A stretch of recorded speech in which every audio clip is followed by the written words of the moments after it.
Okay, hi guys. We've got a very serious video here today for you. Finally received some confirmation from an appropriate source that I should make some comment on this and do this video now, so that's what I'm going to do. So we are on Illuminism under threat.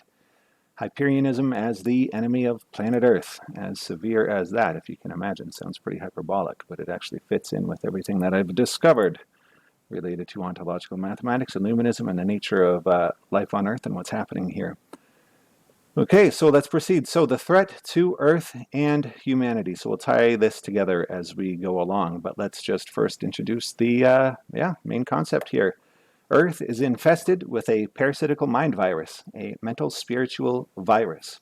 It somewhat like the movie They Live. They pretend to be human. They wear human suits, but they're not actually from Earth.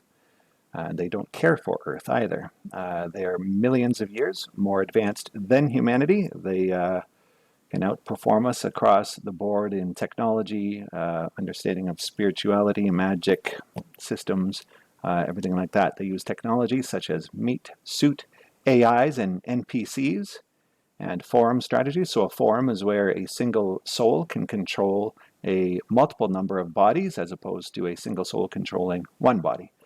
So they use forums together with programmed NPCs who look human but are actually robots, spiritual robots.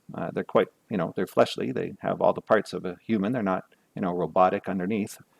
They're robotic spiritually. And they are infiltrated everywhere. They're in everything. They have completely, pretty much taken over this planet, and especially in secret societies too. That's their favorite place to go. And of course, that's the obvious place to go, because when you find a human who is sort of awakening and awakening to the nature of reality, well, then the best thing to do is say, hey, why don't you join our secret society of like-minded people who are awake? And here, these are the things that you should believe in now. And naive, innocent humans typically will fall for the schemes, which become inverted and totally antithetical to human existence, as we will see and exist in the existence of planet Earth as a whole, as we'll see as we proceed here. So what is their goal as parasites? Their goal is to enslave humanity, and in general to consume the negentropic life output of this entire planet as an energy source. So what does life do? Life is well known and fantastically well known, and an amazing feature of this universe because it behaves negentropically, right? It does the opposite of entropy, which is such an amazing aspect of life, and is what makes life and mind so amazing, is that it is negentropic. It doesn't behave like matter. It does the opposite thing. It's negentropic. So the thing is, you build up negentropic structures such as DNA, and thought even can be negentropic, and the negentropic structure of your mental thinking patterns. So if you break those down, what happens is you release free energy. Basically, what happens when you break down negentropic structures is you release the free energy, which is the work that took to create those structures.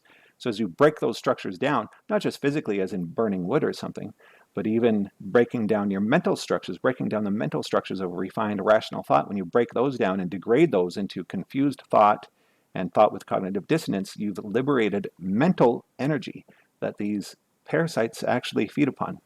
And so that, explains what is happening with the education system, science, everything like that. Anyway, let's continue. I suppose I should say that I've demonstrated and proved all this in my book, Planet Wars. So if you want a full professional write-up that took several years to do the research on and to write up and to, get just right, that's where it is. Sorry, but that's just where it is. I'm not grifting. I'm just saying that's, you got to put the information such as this in a professional way, well formatted. Where does that belong? It belongs in a book. So I'm sorry, that's where you got to go. Of course, I'm trying to tell you in, colloquial presentations like this, but, if you want to see how it's actually proven, how it's actually developed, well, you have to go there. I mean, ask me if you want. I would be more than happy to answer. So their goal, continuing, is to destroy those on Earth who are a threat to their hegemony. And you can easily identify who their main target is, in the human sphere. It's quite specific. It's quite clear now who their main target is that they want to destroy. And why do they want to destroy these particular humans on Earth? Because they represent the foremost threat to their hegemony.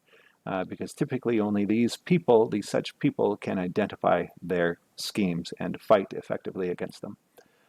So if they don't succeed in enslaving the human population on Earth and subduing Earth, they have a plan to destroy all life on Earth, to cause a total extinction level event, to wipe out all life on Earth.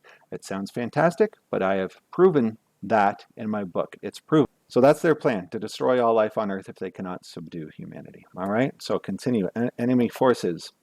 Yes, they number around 85% of the population. So, of course, this is mostly actually as NPCs, non-player characters, or AIs, programmed meat suits, which appear human, but upon inspection and interaction with them in sufficient and, what would you call it, clever, I suppose, enough manner to probe them, you can determine that they're actually NPCs. They're programmed AIs. They're not real humans. Now, for example, as far as this enemy force goes, it created Abrahamism, for example, as a slave mentality religion in order to destroy the human spirit for becoming. If you look at all life on Earth, for example, all life on Earth exhibits self-protection, self-love, right? And a wild animal will fight like hell for its life to the death, right? Humanity has been subdued. And what do we say? What are we told? Love your enemy, turn the other cheek. Don't fight like hell for your own supremacy. Fight like hell for your children. Fight like hell to the death for your survival. No. Turn the other cheek. Be happy to serve, right? Why? Because who you're serving? You're just serving your master. All this stuff about, serve because it's Christ-like to serve. No, that's all just for serving to instill the mentality of serving your master. No, you have to be the fucking master, all right? You have to be the master. We are the masters. Okay, we have to reject this slave mentality religion. Okay, so for example, Calvinism, deployed amongst the Dutch and German people. So Calvinism is this branch of Protestantism where there is no works, where your salvation is predetermined. So there's nothing that you can do on earth to establish or guarantee or contribute towards your salvation. Nothing you can do. It could be the worst criminal, degenerate possible on earth who rapes and murders children and all this sort of stuff. And if God has preordained that they will be saved, then they are saved. And if you've been a good person all your life, then you're not saved. It's amazing that a religion like this ever caught on, but it did work. Yeah, so that was, if you're a good person all your life and do everything you need to, you still might not be saved. Right, so why was this deployed against the Dutch and German people? Well, because these are some of the highest IQ and most industrious people in the world. The Dutch and German people are some of the hardest workers, the best creators, I mean, at least at that time when Calvinism came around. The highest IQ, smartest people, most industrious. So what do you do to destroy the spirit of such a people? You tell them that all of their work, their intelligence, and what they can produce is worthless. It's as simple as that, right? And you keep on doing that for hundreds of years until the spirit is broken. Now, that was what was intended with Abrahamism right from the beginning, was to instill this slave religion to break the spirit of humanity. And it was thought and intended that it would work right away within a few hundred years. But here we are 2,000 years later, and we are still continuing. We are still exhibiting, some of us, the spirit of wanting to become, of wanting to be masters. We're still doing philosophy. We had the Enlightenment period and the discovery of basically the foundation of ontological mathematics and the truth of the nature of existence, that we are all monads, that we are all, in effect, gods or potential gods in becoming, right? And so this is why humanity has become, they have realized, too unwieldy, and now they are deploying a plan to simply wipe out all life on Earth, right? So they've created other religions to reduce the spirit to nihilism. That's Buddhism, of course. Yeah, so as far as their arrival seems to be, I mean, Akhenaten is one of their first really historical appearances in the form of Akhenaten and his attempt at monotheism and the ancient Egyptian scheme religion. And of course, they all rejected him. But, Akhenaten he wasn't here alone. He was here with his own people, his own followers who have maintained that sort of belief system and done more things with it.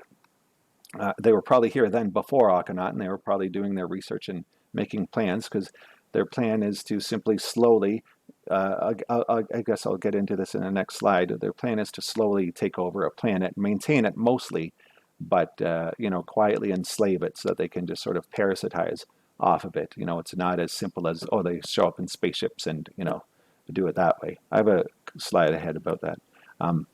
So they hijacked, for example, in more recent times, they hijacked rationalist science that was being developed in continental Europe At the time, they hijacked rationalist science in order to create a modern scientific materialism, which is the most absolute spirit-crushing nihilism that you can possibly imagine, right? So that is a modern manifestation of their so-called deployment of psychological operations to destroy the human spirit, to enslave us. Yeah, this is going to connect with Hyperianism. Yep. So this is something I wrote on Facebook today. It's relevant, so I'll just read it here. I know the text is too small, probably for you to read on your screen, so I'll just read it, okay? This planet is infested by an alien parasitical force which attempts to and has infiltrated every organization and society of value to humanity since at least the time of Akhenaten.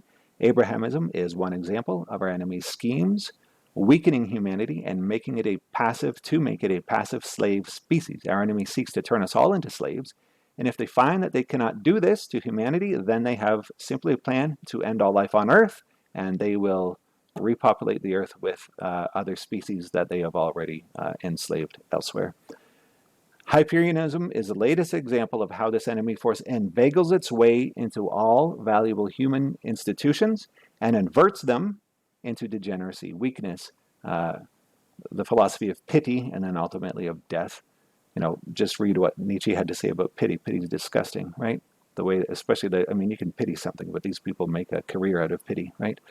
Just look at how Hyperianism hates women, for example, so much so that members celebrate pictures of women being murdered in bathtubs. And they also go so far in mocking women as to pretend to be them when they're actually male. How disgusting, what a mockery to women, for men to pretend to be women. Although I have a comment on why that's happening ahead. There is nothing more disgusting and repulsive and insulting than a man pretending to be a woman. And you should all stop, by the way, because I see that you're doing it. You should all just frickin' stop using their psychotic pronouns that they pretend to demand from you. Don't submit to their psychotic demands. Their demands are frickin' psychotic. Don't call them her when they're obviously not a frickin' her. The AC have written as much about a massive battle being waged between the forces of becoming and the forces of death. Now, typically, yes, that storyline has been put in terms of archons and fosters that are on this planet. The thing is, this species is not from here, and they've co-opted the entire system, both the archon and the foster system, although admittedly, this enemy species might prefer to work with one group more than the other. But at this point, I think it's pretty clear that both the foster and archon system has probably been subverted and infiltrated and overtaken. And as I said in a previous video, it may fall on the acousmaticoi such as us. I mean, yes, I'm an acousmaticoi, but if we have to take over things, we have to help this situation, then I'll put myself up as a mathematicoi because of the work that I've done, which you can see in my books, and you know, we can go from here. You know, my loyalty, gosh, is to ontological mathematics, to truth and reason and goodness and the form of the good. Okay, so as simple as that, right? I'm not a, you know, of course, I've had some nasty videos where I'm swearing at people, but you know, I'm a nice guy. So this enemy race is in full outright rebellion to becoming. And they do everything that they can to insult the grand design of this universe, including hating mathematics and wanting no one to ever discover or understand ontological mathematics. Damn, they really do not want us to discover that. That's why they came up with scientific materialism at the beginning of the 20th century. They really want to keep us away from ontological mathematics. That's why they've been trying to infiltrate the Illuminati, and possibly have. And in this latest example with Hyperianism, it's a perfect example of that. And we'll get into exactly what the scheme is here in just a moment. So they will inveigle their way into a becoming group and pretend to support it for years, only at the end, or at an otherwise opportune time, to then completely subvert it and direct it towards totally destructive ends that are totally destructive to humanity. This is what Hyperianism has done and is doing. There's nothing more destructive, degenerate, psychotic, sickening, weakening, pathetic, and gross than woke culture and their entire ideology. It's 100% in opposition to becoming and to life on Earth and this entire planet as we know it. It's completely 100% anti-meritocratic. I saw this one group somewhere, I think it was on Facebook, pretending, you know, a Hyperion group pretending to be for ontological mathematics, and then right on their little blurb they say, there will be no insults or no negative things said about the protected classes of the LGBT groups. It's like they're protected classes. Why the hell is that a protected class? How could you, in meritocracy, have a protected class? I mean, it'd be one thing to say, let's protect the class of the intellectuals because they're intellectual. I mean, that'd be nice for me, right? Let's protect us, right? So that we can, with free speech, that we can criticize what we want and explore what we want. But I mean, so they're going to protect LGBT of all people, people who cut their dicks off and balls off. Yeah, let's protect that class and make that class basically the masters of us all. If you can't criticize them, if they're a protected class, then what are they? Then they're your master. I mean, it's so retarded. Totally anti-becoming, anti-meritocratic. I mean, isn't it obvious? Well, it should be obvious. I hope it's becoming obvious to you. Now, this is an excerpt from my book, Planet Wars, from the second last chapter. Again, small text. I'll just read it to you, okay? This is where I have gotten to the point of forming the conclusion and sort of unleashing, getting up to this point where in my book I could basically inform you of this. So I'll just do it here, okay? So our opponents, are called Zetas. They've destroyed many planets before ours. They extract energy out of a planet and its negentropic biological structures as they degrade and destroy them. They are millions of years more advanced than us, and they know exactly what they're doing and how to do it. They use flesh suit AIs, which they program to effect their destructive intrigues through mass political support, which makes no damn sense whatsoever, and political leaders who are obviously completely psychotic. These are all programmed. The NPCs, which many of us have noticed that we live around. They also use forums, so that's where one soul can control many bodies at once instead of one soul to one body, in combination with the NPCs to effect mass action and support for political and scientific and religious beliefs, which, in the end, of course, are destructive. They will ride a planet out for 100,000 years if they have to. They don't merely nuke from orbit. They rather eat until there's nothing left to eat. They will raise civilizations partially, but just up to a point at which it doesn't get strong enough that they can't just eat it back down again. And eventually, as if you have a garden, you don't replenish the soil, you can deplete the soil of nutrients this way. And so that's what will happen to an entire planet. The soil of the garden, so to speak, is depleted and nothing grows again. It takes a long time. They can survive millions of years doing that. Imagine how long it would take to do that on Earth with all of its biology. But nevertheless, this is what's been done to other planets. We are 100% defenseless against them in terms of our human technology and our warfare and our intelligence. One and the demiurge, don't worry about those terms. Maybe in a future video I'll explain what those are. But basically in my previous video I proved their existence scientifically, and you would also say that Mike Hockney has proved the existence of these concepts also in his books. So one and the demiurge, it's just a mathematical mind of existence, let's just say it that. Let's just call it that, right? So the mathematical mind of existence, the mathematical singularity, the grand singularity, let's call it that, although there is some subtlety there and some distinctions will be made, which need to be made, but I'll skip that for now. So one and the demiurge have allowed Zetas to continue with this evolved method of parasitical existence, destroying many planets, simply because it has been interesting to watch from the cosmic perspective. We must understand this from the perspective of cosmic eternity and not in human terms. Yeah, sucks for us, but if you're, the God mind watching this and watching a species do that to planets and seeing if any species can defeat the other, that's quite the scheme going on, isn't it? Quite the exploration of what it means to exist in this universe. Okay, so, however, the ultimate purpose of existence here in this whole universe is becoming, or you might call it expansion, and at this point the Zetas are simply destroying planet after planet and stopping the expansion and becoming experience of all of the souls that could have become on those planets. In fact, the Zetas have become totally parasitical in nature and are themselves no longer, and are refusing to progress in further mental and spiritual becoming and experience for themselves despite their being so advanced. They are comfortable in the role as parasites and have found a niche in existence that way, parasitical in nature, but which, with their level of development and knowledge, provides the ability to feed off of young developing planets such as ours, with young consciousnesses such as ours. It is not as simple as a science fiction scenario with aliens showing up in spaceships, for existence is a mental, spiritual, mathematical singularity structure, and the Zetas can arrive at their target planets in spiritual and energetic forms, and they extract energy in this way as well. Remember, they are operating at a level of knowledge of existence millions of years more advanced than humanity, and at that level you are not limited by material considerations. They do not extract energy in so simple of a way as burning a fire, as we might and have in our past, for example, but they extract much more highly refined, pure, and potent energy by degrading the structures of DNA, which a planet has painstakingly built up over billions of years.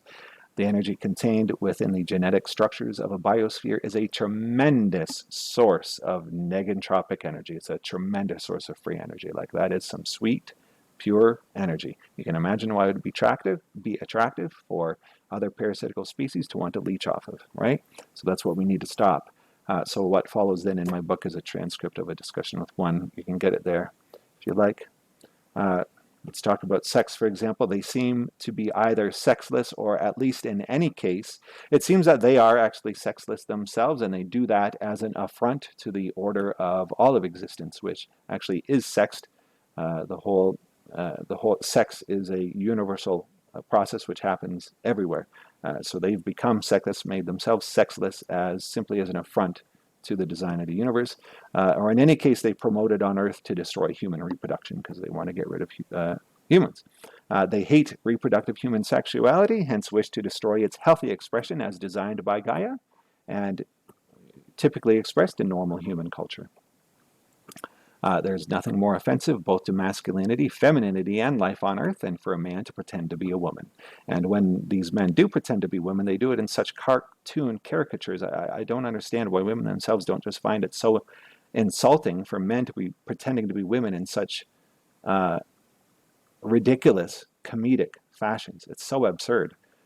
For example, would you see a buck deer? Imagine this scenario. What if you saw a buck deer castrating itself, or a bunch of them castrating themselves and removing their antlers so that they could trick other bucks into mating them? If you saw that in nature, you would say that is indicative of a major problem with this herd of deer. That's a major problem, right? That herd is obviously suffering from some problem, and it's going to harm its ability to reproduce progeny, which are required for the future. So typically in animal studies, we know why this is happening. So to give credence to these people who are suffering this way, we can have compassion for them. They are suffering from malnutrition and environmental toxicity in animal studies. It leads to maladapted sexual expression. This is being done to us on purpose through all of the schemes that these Zetas are running here to poison us with poison things that go inside your bloodstream with certain devices that are really, really thin and sharp. And they're doing it through degraded food and processed, disgusting food and sugar and all this other stuff, right? Maybe I'll do a lifestyle video soon talking about how you should be conducting your life, what you should be eating and what you should be avoiding in order to get rid of these toxins and poisons that are basically destroying life on Earth. Now, as far as physical evolution, mental evolution, sure, physical evolution of man may have stopped, but our mental evolution, yes, mental evolution is what we're engaged now. But guys, mental evolution still requires babies, okay? I'm sorry, how are babies made? Babies made are in the good old-fashioned way, with a man and a woman, okay? I'm sorry for saying that. I'm sorry if that upsets you. I'm sorry if you think that's bigoted, but that's how babies are made. And if we're going to continue in mental evolution, we need babies. Okay, and there's nothing wrong, like as if I have to say that there's not anything wrong with that. Do you see how far society has been degraded by these Zetas? I have to sit here defending the idea that men and women make babies. Like, this is what's been done to us. We've been completely inverted with cognitive dissonance and been subject to basically the supremacy of these people. I mean, that's a good question, right? How can a supposedly marginalized group, which occupies a vanishingly small fraction of the population, basically have the full power of the state? How does that make sense? How does a vanishingly small fraction of the population have the full power of the state? They have the full power of the state. They have the full power of academia and everywhere supporting them. There's month-long events to support them and all this sort of stuff. Well, it fits in with what the Zetas are doing here. They want to destroy us, okay? Instead of truly help these people who are suffering from malnutrition and environmental toxicity, they simply need to be helped and to be made into the, to align with the form that they've been born into, that their monad intended them to be born into, right? Now, a comment here, for example. So one thing that I see recently is happening is Hyperianism is attempting to sue for loss of income. Now, is that actually a thing? What a silly thing. You can sue someone for loss of income. So what's happening here is that Hyperianism has stole other people's work, created a following on it, based on it, loosely, but ultimately at the end, totally inverting it to opposite things than it stands for. And then they can sue anyone who critiques this at any time. So that's what they're setting up. So they're setting up so that they've stolen someone else's work, and then they've inverted it at the very end, and now they're going to make it so that if you criticize them at all, they can sue you, right? So what does that mean? So this is the kind of retarded, psychotic, disgusting, and irrational systems that the enemy just loves to set up. And they use such schemes to permanently destroy everything, because once they have that precedent set, then you can never criticize them, can you? Right? If Hyperianism was to succeed in suing somebody for criticizing them, because that's a loss of income, then that means that they permanently have taken control over ontological mathematics and Illuminism, and nobody will ever be able to criticize them ever again. So using that precedent, Hyperianism would take over Illuminism permanently. So that is just an example of what I was saying previously. They inveigle their way into situations and institutions, and they get themselves set up in such a way that they then take over. I've had it happen to myself numerous times, dozens of times, with the climate alarm warning and the blog stuff and all the research I've been doing on that. Numerous times people attempting to take over my work and to get me shut down in some way or another. Numerous times. And now we see it happening in a big way to Illuminism. And it's not just haphazard. It is a tried and true system that this force uses to inveigle its way in everywhere and then to subvert it and destroy it. And so that's, I'm sorry, but that's simply what Hyperianism represents. That's what they're doing with Illuminism. Okay, so that's the status of things. I hope that helps anyone out there who's been wondering what's going on and why all this is happening. Now, if you want to see how all this has been developed and discovered, of course, go to my book, Planet Wars. You can see it there. Okay, anyway, hope you all have a good night. Good day. Take care. Bye-bye.